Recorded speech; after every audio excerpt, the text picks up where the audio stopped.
Have you ever walked out of a job so fed up, so exhausted, so mentally done that you wish you could leave behind one final reminder that you weren't the problem? Because that was exactly me.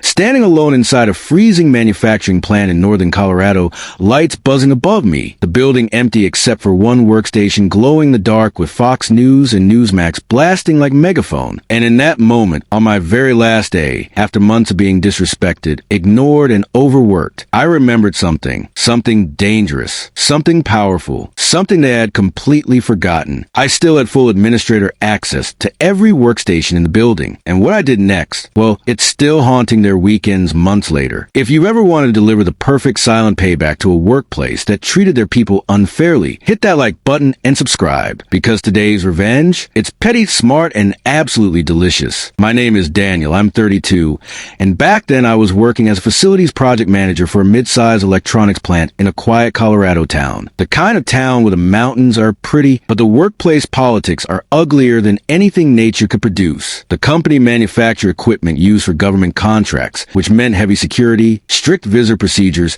and a whole maze of digital systems that needed constant monitoring. That was where my job overlapped with my friend, Lucas, the head of cybersecurity and licensing. Lucas was the kind of IT guy you wanted around. Smart, sarcastic, dry sense of humor. But he worked hard and he trusted me, because before this job, I had spent years as a contractor for a federal agency. I had top secret clearance. I knew the systems. I knew the protocols. And Lucas, he knew that meant one thing. I wasn't an idiot. Over time, he started letting me install software myself, troubleshoot issues, and even handle equipment rollouts whenever he was trapped in marathon meetings. And then one day, he just said it. You might as well have admin access. It'll save both of us time. I didn't ask questions. I didn't abuse it. I barely even used it. But the company, they hated IT, despised them, treated them like the annoying kid nobody wanted to sit with at lunch. IT asked for better equipment, denied. IT asked to shut down a line to fix a critical network issue, denied. IT warned that poor system oversight might jeopardize a government contract. Guess what? Denied. Management saw them as obstacles,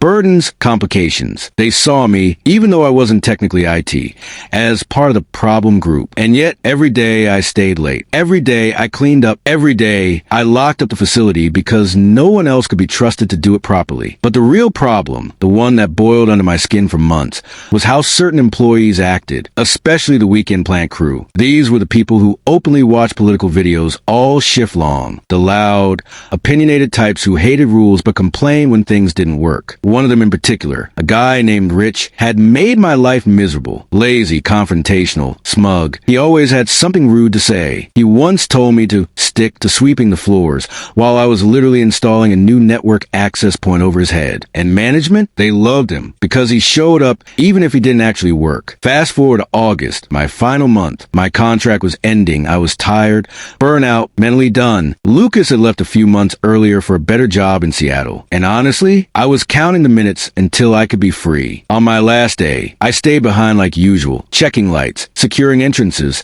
turning off systems employees were too lazy to shut down. And that's when I heard it. A voice. No, two voices. Debating something. Loud. Polarizing. Echoing from the far corner of the plant. I followed the sound until I reached one of the unlocked workstations. There it was. Fox News on the left screen. Newsmax on the right. Volume blasting. And Rich's login username. Sitting at the bottom corner of the monitor. I felt the heat in my chest rise. Frustration mixed with exhaustion. After everything IT tried to do. After everything Lucas fought for. After every time I stayed late to fix issues the staff created. This clown was wasting company time watching political commentary, like it was Netflix. Then I remembered. Admin access. Full. Unrestricted. Untouched. I shouldn't use it. I thought I should just walk away. It's not worth the trouble. But then a second thought. Why not leave a little reminder? Not destructive. Not harmful. Just clarifying. A perfect digital middle finger. They would never pin on me. I opened the web filters. Went into the domain list. Added block rules. Fox News. Newsmax. InfoWars. A dozen others. I hit save. The system beeped. Access denied for users without admin clearance. Beautiful. Out of curiosity. Pure curiosity.